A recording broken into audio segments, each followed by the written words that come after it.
Bom, galera, hoje a nossa aulinha é sobre o que é a tal da pós-modernidade, tá? Esse conceito que aparece, né, um conceito que é bastante plural, porque há várias interpretações, tá? E para poder abordá-lo, eu tô trazendo para vocês aqui hoje o Zygmunt Bauman, tá? Que é um sociólogo polonês, certo? Bom, galera, ó, pra gente começar, a gente tem que entender uma coisa, tá?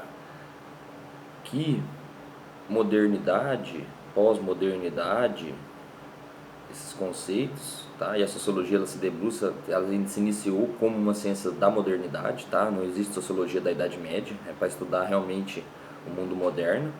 Mas essa modernidade, galera, ela não é um tempo histórico, tá? Do tipo a modernidade é equivalente à história moderna, né? Dentro da ciência histórica, não. A modernidade, galera, ela é uma cultura, tá? É uma forma de pensamento que foi estabelecida processualmente no mundo ocidental, tá? E tinha como base a ruptura com o pensamento religioso, tá? Como forma de explicação da realidade. A gente vai ter a questão da centralidade da razão, né? Que o Weber, né? Vai chamar de racionalização, tá? Então a noção de modernidade para o Weber é a racionalização do mundo, tá? Para o Marx é o desenvolvimento do capitalismo, sobretudo da Revolução Industrial. Tá? Então são formas diferentes de abordar a modernidade. Para a gente entender o que é a pós-modernidade, a gente tem que entender o que é a modernidade. Tá? Então essa modernidade que tem a ruptura com o pensamento religioso, a gente vai ter o que é a emergência da noção de indivíduo, né? Tipo, não existe a noção de indivíduo na Idade Média. Tá? Esse indivíduo que remete a um sujeito com maior liberdade, um sujeito que é separado da questão coletiva da sociedade. A gente vai ter a noção de privacidade, né, e intimidade que foram criadas que não tinha anteriormente, tá? A noção de lar, certo?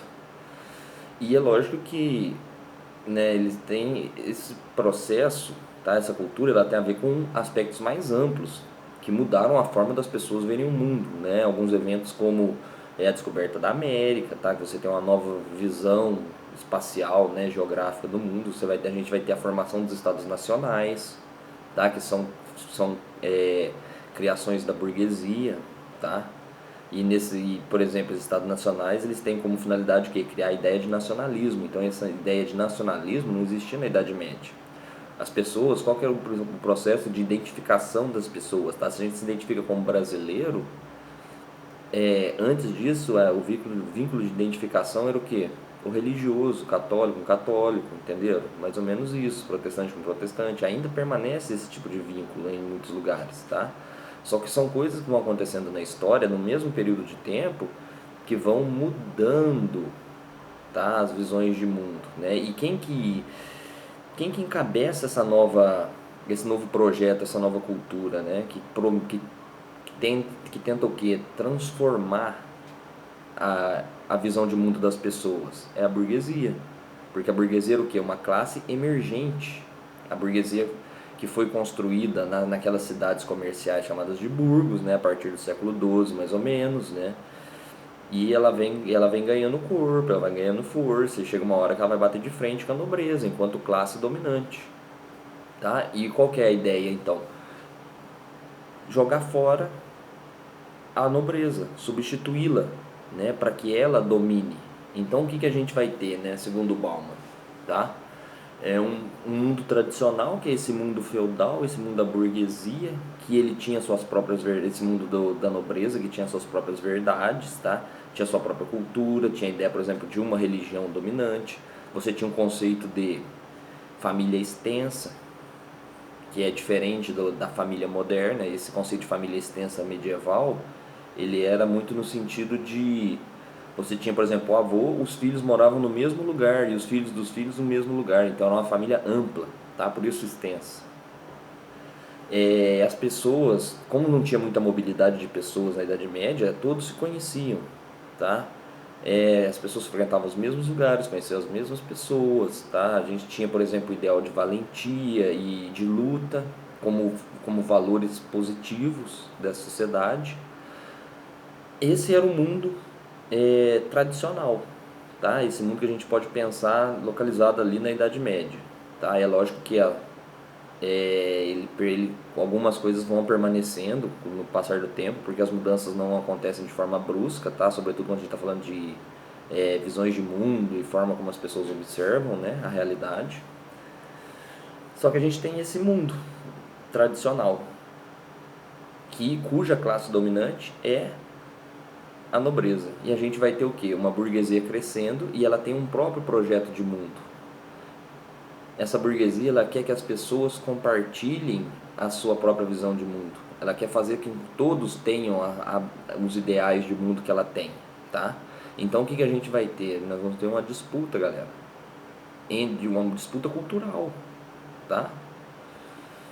E a burguesia, ela vai trazer coisas novas, tá? A burguesia, ela não quer apenas conviver com a cultura da nobreza, com a cultura da Idade Média. A burguesia, ela quer o quê?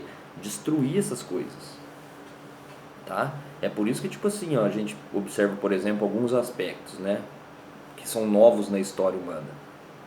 A noção de ciência, que a gente já estudou, é uma forma de compreensão da realidade, mas ela é burguesa, tá? Essa noção de ciência, ela é diferente da ciência medieval, que tinha ligação íntima com a religião, tá? A filosofia é muito isso, tá? Esses filósofos que são que têm a visão burguesa de mundo, eles criticam a filosofia do Santo Agostinho, do São Tomás de Aquino, né? A ciência é uma ideologia burguesa. Esse é um dos pontos. A noção, galera, de substituir a família extensa, tá? A família extensa, ela vai sendo substituída gradativamente na história. Por quem? Pela família moderna, tá? Que consiste em pai, mãe e filhos, tá? E os filhos, né, as crianças, essa noção nem existia no mundo tradicional. A noção de criança, ela foi inventada, tá? Na Idade Média, por exemplo, a criança era um adulto pequeno. Tanto que não tinha roupa para criança. Você fazia a dobra na calça, ela vestia a roupa do pai ou da mãe, né? Ou a roupa característica, tá? Então, vejam bem, essa cultura burguesa, ela vai o quê? Ela vai criar a noção de família, ela vai inventar a noção de criança, tá? Ela vai inventar, galera, a noção de lar. Ela vai inventar a noção de intimidade, tá? Intimidade sexual mesmo. Sexo só no quarto, por exemplo, né? No quarto do casal ainda, tá? Isso aí o Foucault trabalha, a gente possivelmente vai trabalhar isso pra frente, de alguma maneira ou outra. Mas, antigamente, na Idade Média, as pessoas elas transavam na igreja, porque era uma forma de concepção do negócio, tá? Da reprodução. A criança, galera, passa a ser entendida a partir de uma ideia de inocência. Na Idade Média, por exemplo, na Inglaterra, dava 7, 8 anos de idade, a criança era expulsa de casa e ela ia se mudar para uma casa longe de uma outra pessoa para ela aprender um ofício, tipo sapateiro. Então dava 8 anos de idade, rua. Qual pai que expulsa a criança hoje em dia com 8 anos de idade para aprender uma profissão? Tá? Não tem, por quê? Porque o mundo nosso é um mundo burguês, tá? A própria noção de divisão da casa, ela é burguesa. Incômodos, sala, quarto, cozinha, banheiro, não tinha nada disso, tá? Essa noção de intimidade não acontecia. Na Idade Média não existia, tá? Ela é uma construção burguesa. Então o que a gente está tendo?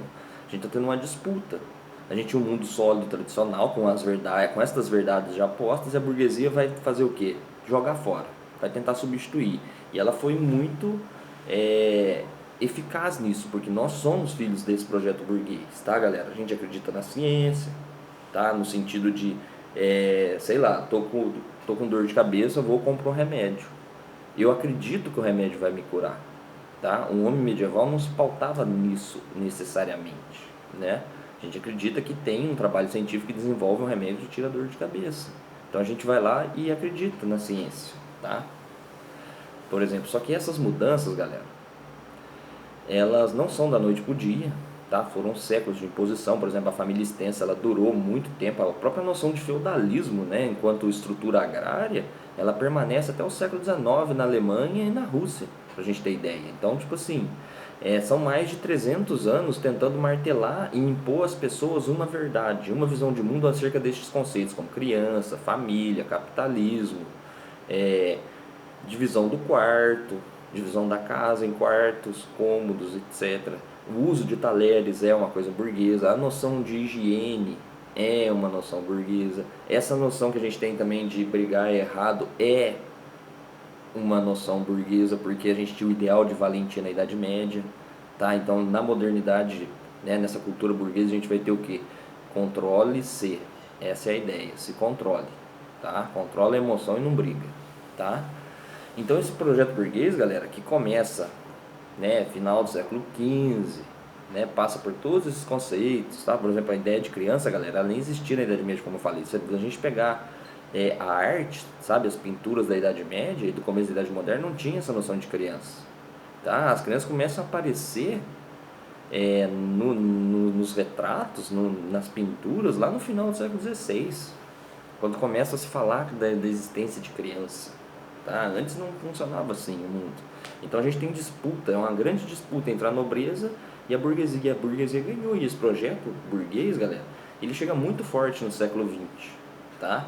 Com papéis sociais pré-determinados. A vida social nossa já era determinada, tá? Então qual que era a ideia? É muito comum de acontecer. O sujeito ia pedir pro pai da moça para namorar ela, tá? E provavelmente, dado o namoro, eles automaticamente se casariam.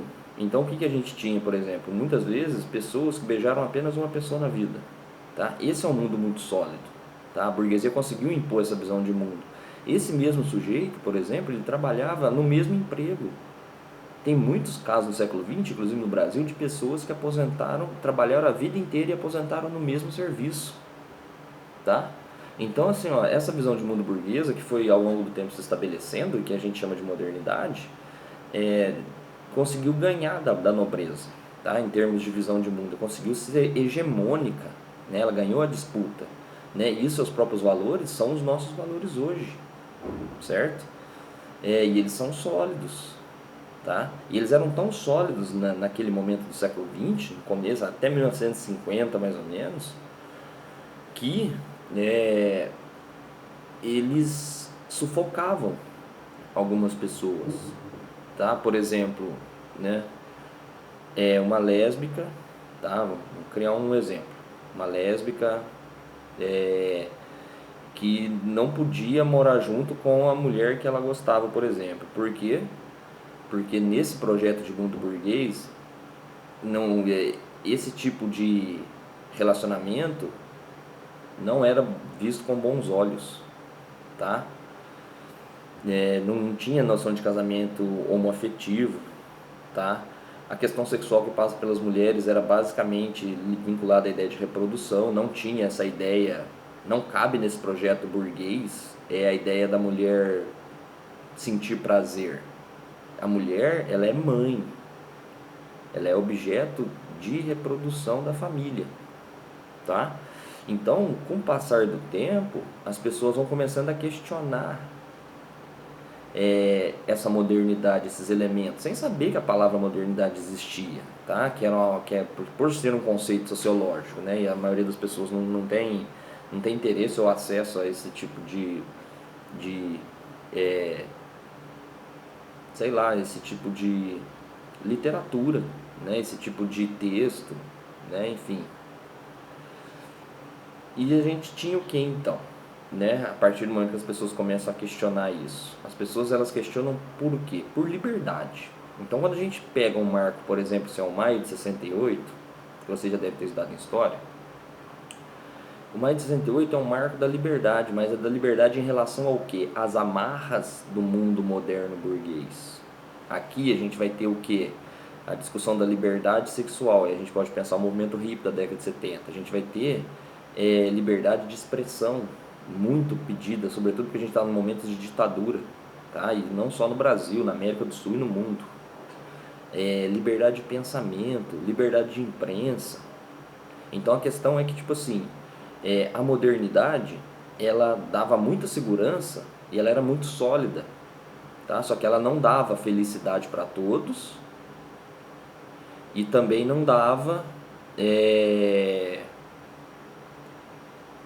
liberdade, e ela sufocava muitas pessoas, porque muitos não conseguiam se encaixar naquele modelo, tá? Isso é o que o Bauman vai chamar de modernidade líquida, que é o que? É a flexibilização destes conceitos da modernidade. Por exemplo, né? É, a noção de família. A noção de família é um grande exemplo disso. Porque hoje se tem legalizado, inclusive, o casamento homoafetivo. Essa ideia de, por exemplo, dois homens constituindo uma família, não cabe dentro da cultura burguesa, tá? Dessa visão de mundo. Então as coisas vão se modificando, as pessoas vão gritando por liberdade, tá? Antes, como eu falei para vocês, você namorava e provavelmente casaria com a mulher. Hoje, né, você tem o conceito de ficar, que não necessariamente implica em responsabilidade, né? A pessoa troca de emprego, o jogador de futebol, por exemplo, ele troca de time, não tem mais aquele negócio de jogador ficar num time só a vida inteira, tá? Só que essas mudanças, galera, elas não querem, elas não estão vinculadas. Esse é o principal ponto do Bauman. Essas mudanças elas não estão vinculadas a jogar fora, tá? Esses conceitos da modernidade, né? Por exemplo, a noção de família. Ninguém está falando que a noção de família vai deixar de existir. Só que ela passa por o quê? Por uma flexibilização, por uma pluralização. Ela vai se tornando mais ampla, tá? Isso é o mundo líquido, tá? É um mundo que as coisas são mais flexíveis, mais efêmeras, passageiras, tá? Você namora e não necessariamente você vai casar, ou você casa e vai ter divórcio. O divórcio não era uma concepção que era muito bem vista no mundo burguês, tá? Você vai num rolê, você beija pessoas às quais você nem conhece o nome, e o sentido do beijo era diferente antigamente. Então a gente tem a flexibilização das coisas, né? A gente tem a mudança dos conceitos. Não quer dizer que os conceitos serão jogados fora, como, por exemplo, a burguesia fez com os parâmetros culturais do mundo tradicional. Então, a noção de amizade também entra muito nisso, tá? Não só o amor líquido, mas a amizade se torna líquida, né? Se a gente pegar, por exemplo, a globalização em redes sociais, para você se tornar amigo de uma pessoa no Facebook, você dá um clique. Aí ela aceita o clique, beleza, vocês foram amigos. Vocês são amigos, né? Amigos líquidos, porque muitas vezes talvez você nem chegue a conhecer essa pessoa de fato, tá? É a amizade líquida, sendo que a amizade no mundo moderno, né, na modernidade, ela é o que? Você precisa ter muita vivência com a pessoa, aí tem uma noção de confiabilidade, você tem que confiar nela, você constrói laços que demoram anos para fazer. Nesse mundo líquido, por exemplo, do Facebook, você apenas dá um clique, pronto, virou amigo, certo? Essa é a grande perspectiva que o Bauman vai dar, tá? E é lógico que pós-modernidade, galera, ou a modernidade líquida é o que, portanto? É a pluralização dos conceitos da modernidade, a reutilização delas, tá? O pós não significa depois, tá? Muitas vezes a gente fala assim, ó, pós-moderno significa depois da modernidade. Não. O pós significa transição e modificação, tá? Então é a modificação das bases conceituais e sociais da modernidade, tá? E para fechar, a questão do individualismo, que ela é muito presente, tá? Essa questão do eu ser central, tá? Isso até mesmo dentro da própria família moderna, do pai, mãe e os filhos. Porque antes, por exemplo, na refeição, né, um almoço ou uma janta, as pessoas comiam na mesa. Hoje, como a gente tem esse processo de individualização, né, individualismo mesmo, o filho vai, pega o prato e vai comer no quarto. Aí chega no quarto, ele vai trocar ideia com quem? Ou vai ver vídeo na internet e vai trocar ideia com um amigo que nem está presente ali, tá? Então você não tem uma proximidade familiar como se tinha antigamente, tá? E é lógico que muita gente, galera, não aceita essas mudanças, tá? Tem gente que torce o nariz para quando ouve falar de família constituída por um casal homossexual, por exemplo. Para eles não é família, tá? Por quê? Porque essas pessoas são conservadoras e apegadas àquele mundo da burguesia criado há 400 anos atrás, tá? E que permaneceu e permanece no século XX. Só que essas pessoas elas têm que entender o quê? Que o mundo muda, as pessoas mudam suas visões, tá? A forma como elas concebem a realidade. E é aí que está. Por isso eles são chamados de conservadores, né? Ou se intitulam como conservadores, porque são pessoas que não aceitam as mudanças que acontecem, tá? E aqui não é a questão de juízo de valor, é apenas de análise. Elas colocam um juízo de valor nisso. É errado a família entre 2 mulheres ou 2 homens. Que absurdo, como que 2 homens vão adotar uma criança? Que tipo de educação que vai ser essa, né? Esses são os argumentos usados por pessoas que estão que não aceitam o tempo presente e ficam vivendo como se fosse um passado glorioso, um passado em que as coisas eram bonitinhas, né? Sempre tem aquele negócio do mais velho falar, na minha época era assim, muito melhor, no meu tempo, né? Essas pessoas, elas não conseguem compreender o tempo presente, né? O espírito dessa pós-modernidade, que é justamente a flexibilização desses conceitos, tá, galera? Mas eu vou encerrar por aqui, beleza? Demorou, galera, é nóis.